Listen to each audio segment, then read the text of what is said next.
May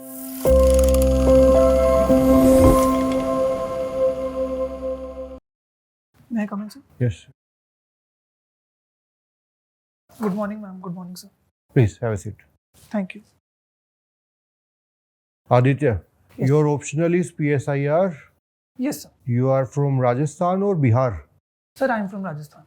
Okay. You Only my born in. birthplace is Patna. Okay. And you've done BA in economics and MA from JNU. Yes, sir. And in your profile, you mentioned that you have wrote a issue brief on Taiwan Strait issues. Yes, sir. Tell me something about 9-dash line.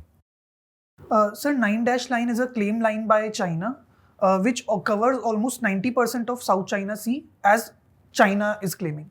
But the other countries in the region, they have also claimed this, and their claim is in line with the UN Clause Convention. And regarding this, they challenged these Chinese claims of 9-dash line in Permanent Court of Arbitration, and China lost the case there. China have territorial disputes with a lot of countries. Yes, sir. Any territorial dispute with Russia? Are you aware of?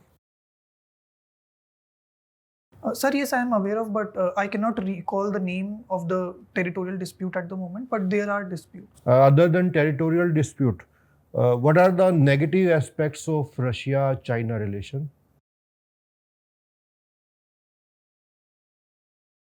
Sir, although the current phase of Russia-China relationship is on a uprise and they are following a no limits partnership, but some of the negative sides of this relationship are that one, Russia has this apprehension that China is considering them as a younger junior partner in this relationship, and at the same time they feel that the Chinese rise will somehow challenge the dominance of Russia in the region, Eurasian region, and that is one of the downsides of China-Russia relationship. And China is resource rich. Yes. No, so Russia is resource rich compared to China, and China is hungry. In that aspect, there is a changing trend in the global geopolitics after Donald Trump has taken over president of USA.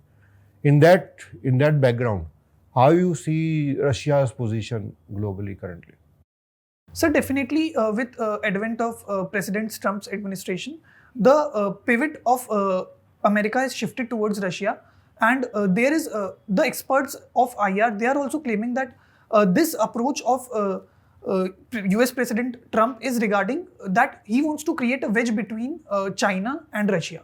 And the argument that US administration is giving that Russia, since it is a resource rich region, so that can help build a relationship regarding exchange of critical minerals that are very important in post hydrocarbon rich economy. So that is one area where the both countries can very much cooperate. Okay. In this scenario, where do you stand? India stand in this?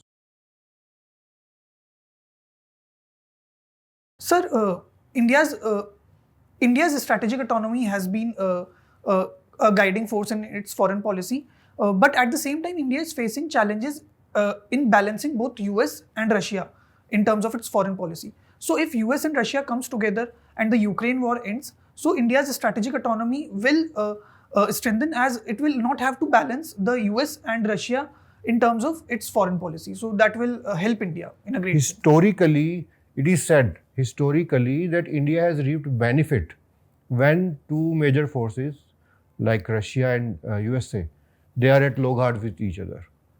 And after fall of USSR, there was a tough phase for India because it couldn't negotiate in those terms. Again, we might be approaching same scenario.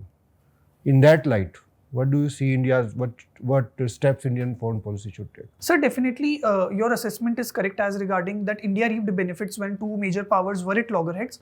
But at the same time, I think the current times have changed and India is following not non-alignment but multi-alignment. That is, they are engaging with all of the powers and equally, and with a position of strength, given India is a large market. So I believe that if US and Russia comes together on a same platform, it will only benefit India rather than harming much. Okay. European president also came in India. You Yes, read the news? Yes. What were the major issues which were discussed? Sir, the most major issue that was discussed was the trade issue. EU wants to sign a FTA at the earliest with India so that they can expand the trade with Indian market. So that was one of the major issue. Apart from it, the other issues like Ukraine and terrorism and some other issues were also discussed with European commissioners. You mentioned FTA with Europe. FTA with Europe. Yes, sir. What are the main items, trade lines which are in discussion? So can I take a moment Yes. to recall? Sir, one of the item that comes to my mind is regarding alcoholics, the whiskey drink. And apart from it, if my memory serves me well, they also want to enter the Indian auto market. Apart from it, I cannot recall the other items at the moment. Sure. Thank you. Thank you, sir. Okay, Mr. Aditya. Yes. In your subject, there are various geopolitical theories. Can you name some? Sir, the prominent ones being liberalism, realism. These are like the two major theories in international I'm relations. asking geopolitical theories. Sir, I'm sorry, I'm not able to. Like, I just hint you something, like heartland theory, rimland theory. Yes, Are sir. you aware about them? Yes, sir, I have heard these names. Okay, so what is rimland theory? Sir, I'm sorry, I'm not able to recollect that. Oh, okay. Which Indian, strategist you like most? If we are going for a relationship with other countries, so do you like any individual from India? Sir, from the ancient times, I think Chanakya, Okay. from foreign What policy. was his contribution in this field? Sir, he propounded the mandala theory. Mandala theory. Yes. What was mandala theory? Sir, mandala theory is a theory in which the world is imagined as a concentric circles with the subject state is at the center, and then there is circle of enemies, friends, enemies, and friends alternatively. So can this theory be relevant today? Sir, I believe in parts this theory is still very much relevant. Okay, give some example like. Sir, the prominent examples being India-Pakistan relationship, they both are neighbors, but yet even after sharing long borders, they are enemies. And similar example being Russia and Ukraine.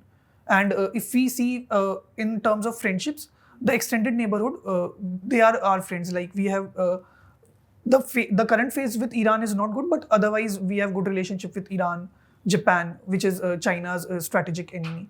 So in terms of friends and enemies, the theory is still relevant. But there are some parts where the theory is in questions when it comes to some region. Okay, so tell me, what is dispute between Afghanistan and Pakistan? Why they are both in news? Sir, Afghanistan and Pakistan primarily, the major dispute is regarding the Durand line, which the tribal populations of the region, they have not accepted, and they believe that it was imposed by the colonial powers. Okay. So, since you know that India is following no engagement policy with Pakistan, Yes. so do you think that this policy should continue in future also, or some change it required? Sir, currently this policy has reaped benefits and India has successfully isolated Pakistan at international fora. And at the same time, the amount of terrorist attacks has reduced in all across India. But at the same time, I believe that since former Prime Minister Atal Bihari Vajpayee said that we can change our friends and partners and allies, but we can't change the geography of the region. So it is contingent upon India that we will have to engage at some level or the other with Pakistan. But at the same time, we should take the point to them that the engagement should be in keeping with mind that the national interest of India should be taken to the priority, and at the same time, terrorism should not be percolated from Pakistan to India. My last question to you: suppose you got selected and you got allocated in Indian Foreign Service. Yes. So, if you have any choice to go any country, then which country you will select and why? Sir, given my interest in China, I will select China as my first posting, Okay, if I and- get a chance. Okay, and why? Sir, since my days in JNU, I have got a profound interest in China, given China is one of the strategic enemies of India in long run. And we have, I believe that in India, the understanding regarding China is still not very developed to the great extent. And I would like to contribute to the understanding of Chinese psyche and Chinese mind and strategy regarding India. Thank you. Thank you, sir. Aditya, Yes. so you are alumni of JNU. Yes, sir. So recently, would it be right to say JNU had been, a little infamously in news? Why is it so? What is the issue there? Sir, in the media circles, it is stereotypically said that JNU is infamous, and this is primarily due to the clashes that happen between various political outfits in JNU, and due to which it gets into news and the other political events of national importance. The students of JNU and the political outfits, they have had very clear and very vocal about these issues, so that brings JNU to news quite often. But that is with every university. But what particularly is different in case of JNU? I think present dispensation also doesn't seem to like JNU. Sir, one thing that comes to my mind is that since JNU is situated in Delhi, which is capital of the country, and since all of the media outlets are in Delhi, so they very easily reach JNU if any small event also happens there. But on the part that the current dispensation not being liking JNU, I think that would be too much of a statement. I would very respectfully disagree with the fact, since the funding of JNU has not been significantly reduced, and there are many new centers and new areas of studies that are coming up in JNU, and that is only with the support of the current government. But the Kanhaiya Kumar episode, Umar Khalid episode, plus there were certain academic changes also. Yes. So don't you think that the dispensation is against JNU? So definitely, current dispensation has its own priorities, and they try to bring in the changes according to their own priorities, and I think it is fairly well in their own respect, in their own domain. Aditya, do you feel a work experience is very important for becoming a civil servant? So definitely, if someone has a work experience and then they are coming to the civil services, it will definitely contribute in a positive manner to their own journey in civil servants. But I don't think that it is a mandatory component or something that should be there when it comes to civil services as a qualification. Because new age, the very young civil servants also, they come and they crack the exam and they contribute very well to the society. So let's suppose you are in charge of a committee suggesting reforms in civil services. Would this be one of the reforms that you will suggest, that there should be a mandatory work experience? No, sir. In a mandatory manner, I won't recommend any such. You won't suggest otherwise, or just because you don't have a work experience, that's why you'll not suggest? Sir, at present, I am in a situation where I don't have work experience, so that may inform my decision regarding this. But otherwise, also, I believe that it is not something that must be come as a mandatory qualification for civil services. All right. Recently, there was one Supreme Court judgment about doctrine of merger. Have you heard about it? I'm sorry, sir. That's okay. Aditya, if I were to ask you that there is, a child, you have to explain that child foreign policy of India in very simple words. How will you explain? Sir, in very simple words, foreign policy is maximizing the gains from the diplomatic tools and minimizing the risk that India faces. And that term has been coined as minimaxing. For a child? Yes, minimizing risks and maximizing gains. Okay. Yes. My last question should be, do you think courts should interfere in religious matters?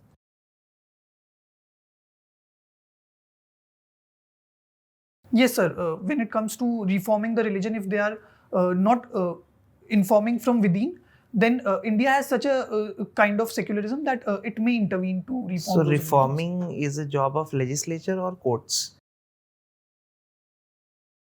Sir, it would be better if legislatures initiate the reforms, because given they have the legitimacy of being selected by the people themselves. But if they are not coming from the within and the religions are not reforming with the time and situation of the contemporary times, then courts must take the lead. Okay, my last question. Do you think election commission is independent? Yes, sir. So you see no problem where there is a committee selecting a CEC where there is majority 2 members from the government?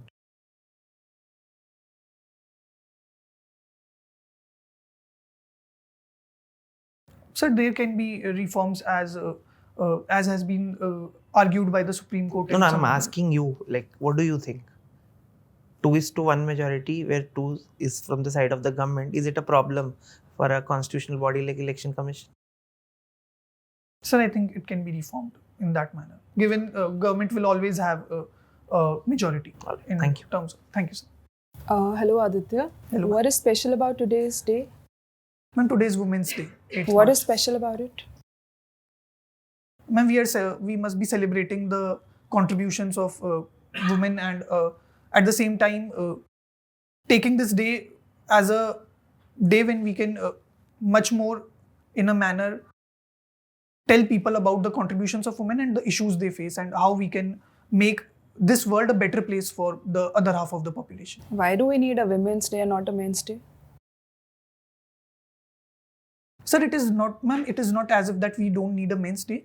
But since women have been at the receiving end of the history and since they have had, have faced major problems across the history, so a day must be commemorated to their efforts and their sufferings. And at the same time, not only their sufferings, but as a day when we can take the message to the world that we need to improve and we need to reform.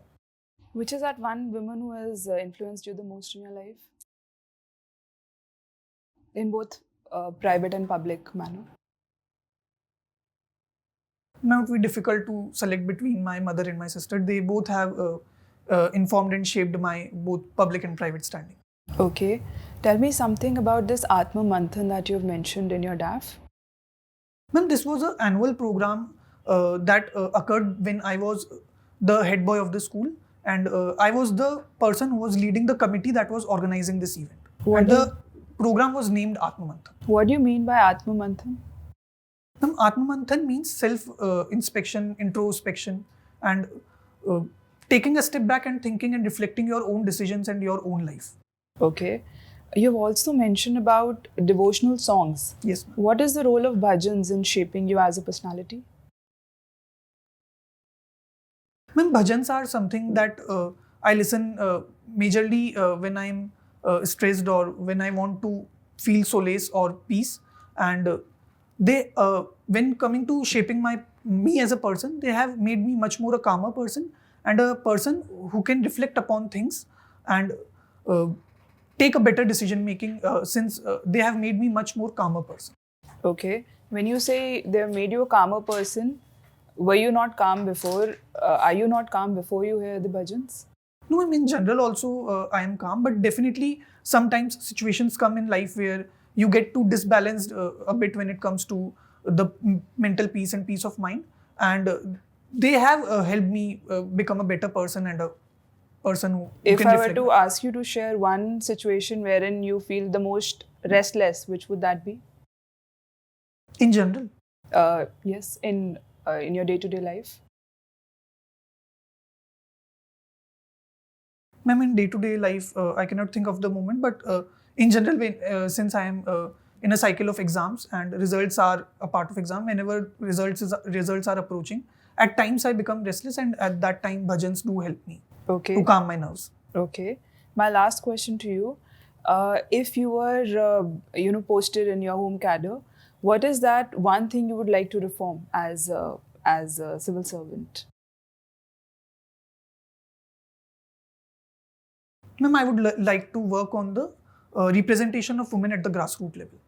I would like to bring them to the forefront and address this issue of sarpanch patis that is very much prevalent anyways all across India, but in particular in Rajasthan. What is the issue of Sarpanch Pati? Ma'am, the sarpanch pati phenomena refers to the condition when any female representative is selected on the post of sarpanch or panches, and in general they do not do the day-to-day affairs of their office. Rather, their husbands, they come to the office and they do all of the work. This phenomena is referred to as sarpanchpatis. Okay. Choose between the one, higher literacy or lower poverty in context of India. It means what is the current situation? No. I'm just saying choose between the one. What's on a priority basis? Ma'am, higher literacy. Passion driven or compassion driven? Compassion driven. Thank you. Thank you, ma'am. Hello, Aditya. You've read the economic survey? Yes, ma'am. So there was a term, servification of manufacturing. Ma'am, Servification of manufacturing. Can you explain that? I'm sorry, I cannot recollect at the moment. Okay. What do you mean by green deposits? Ma'am, again. No issues. Okay. What is the difference between green bonds and transition bonds? Ma'am, green bonds are primarily the bonds, a kind of instrument, financial instrument that is there to fund any green project. Transition bonds must be the bonds that are there to aid the transition from a kind of carbon intensive economy to a economy where we are shifting towards non-fossil based fuels. Okay. Okay. Your mother is a teacher and Yes. your father is self-employed. Yes. So how do you think education and entrepreneurship together could drive the socio-economic growth in Rajasthan?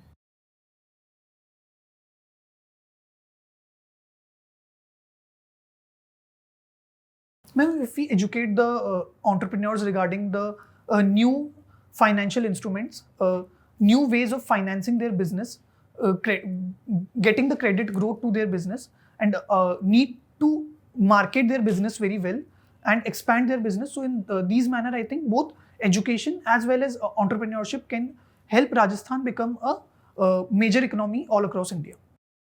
Okay. Okay. So you've read the economic survey, right?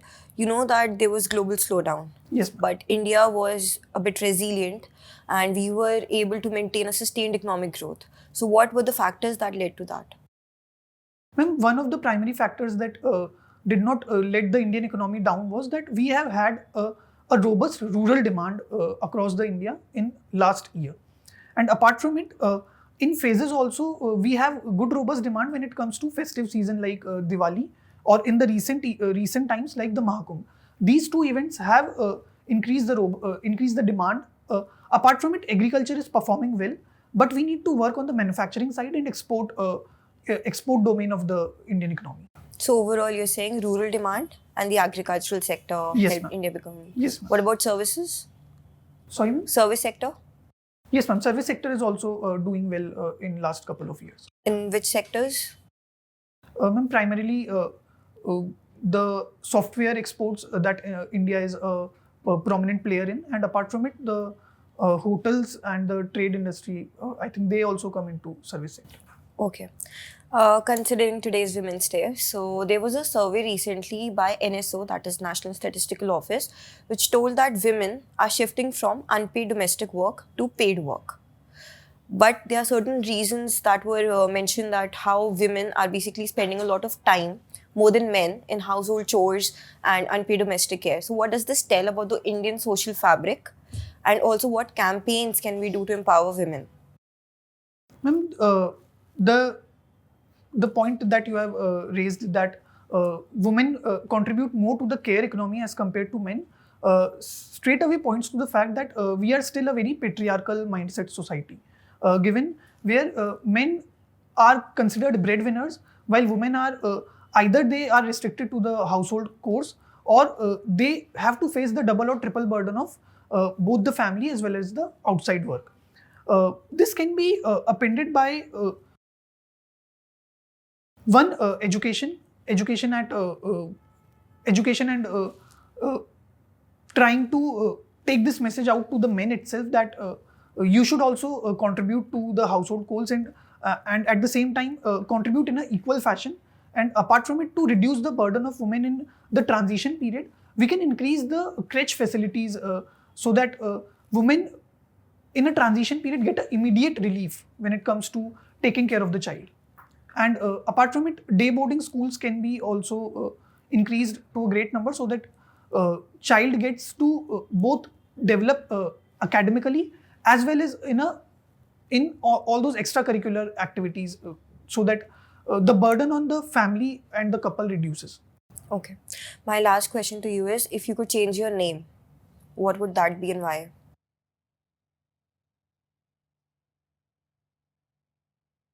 Although I like my name very much, so I have never thought about it. But if I have to change my name, I think it would be Kshitij. Kshitij. Why? It tells about the limitless and boundless opportunities that you have up till the end of horizon. Okay. Thank you, Aditya. Thank you.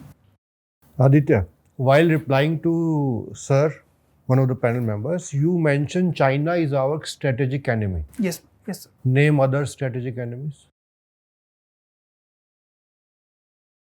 Sir, one being Pakistan, that has been a persistent problem in. Just name them. Just name them. Apart from it, sorry, I cannot recollect that. Okay. Anyone else?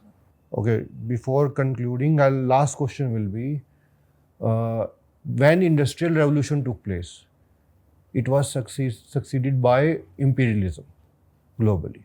Now there is another technology shift going on, which is AI is coming up. You have PSIR optional, you have done economics as graduation. Can you tell me what are the likely impacts and how India should prepare for the challenges coming ahead?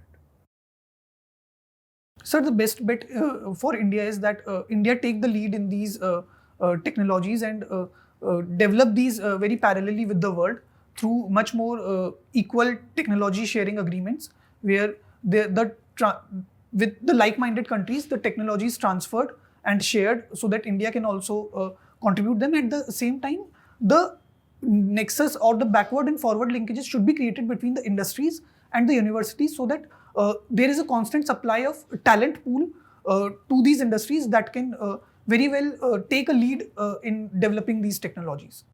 Okay, thank you. Thank you, just sir. wait for a moment, we'll call you back. Okay, sir. May I come in? Please. Take it. So Aditya, our overall assessment is you are a great candidate. Thank you, sir. And most of the check boxes you are checking. Thank There you. are few areas of concern. One is from economic point of view. You have Yes. economics as your graduation subject. Yes. So that's where you are a little vulnerable, Yes. right? Second is somewhere we found you are not coming to the point what the panel member is expecting. Okay. You are taking time. Okay. Okay, you can come to the point. You can frame your answers, or you can Structure it. structure it better, Okay. right? And there have been some fumbling around Yes. also. So Yes. you can improve those things. The rest, apart from that, we found everything all right. Okay. You have a lot of time. Yes. So work on your economy, Yes. especially. Yes. Okay. And IR is in too much focus. All this trade, we are not going to much into trade topic. Yes. Yes. And with all the Taiwan you have mentioned, so it is going to come. Yes. Okay. So that's it from our side. Any question from your side? No, sir. Ma'am, anything you'd like to? Just one thing I would point out, like I asked you about importance of work experience, right? So I was just trying to grill you on that. So I asked you when you were, let's suppose you are a head of a committee which recommend, you can simply say it can be a desirable qualification, but certainly need not be an essential qualification. Okay, sir. That's better way to say it, Okay. Okay. right? Since you yourself are not, so Yes. you portrayed it as if, Yes. because since you don't have a work experience, it shouldn't be there at all. Okay, So sir. that is why. And second, regarding election commission also, you can answer. I know you also know that 2:1 is a problem. You cannot Yes. directly say it also, but just say even if there is executive, there is no guarantee. I mean, doesn't mean that there will always be a bias. For Yes. example, CBI director in that committee also CJI is there. Like there was initially there in the CJI. So just frame it better. Okay, sir. Okay. So this confusion will go. Okay. Okay. And one more thing that you did not know that answer for green bond and Yes. transition bond. and still you go for answering that, because before that you were not able to answer 2 questions, so that's why you. So simply because if you don't know, then say sorry sir, I don't know, because giving wrong answer, that is creating kind of ना कि wrong perception होता है कि आता नहीं तब भी आप बता रहे हो, Okay. है ना, तो keep this in mind. Okay, sir. So Aditya, best wishes. But anyway, your communication skill is very good. Very good. Delivery is very good, and we are expecting you will carry very good marks. Thank you, sir. Thank you. Best wishes. Thank you, ma'am. Thank you, sir.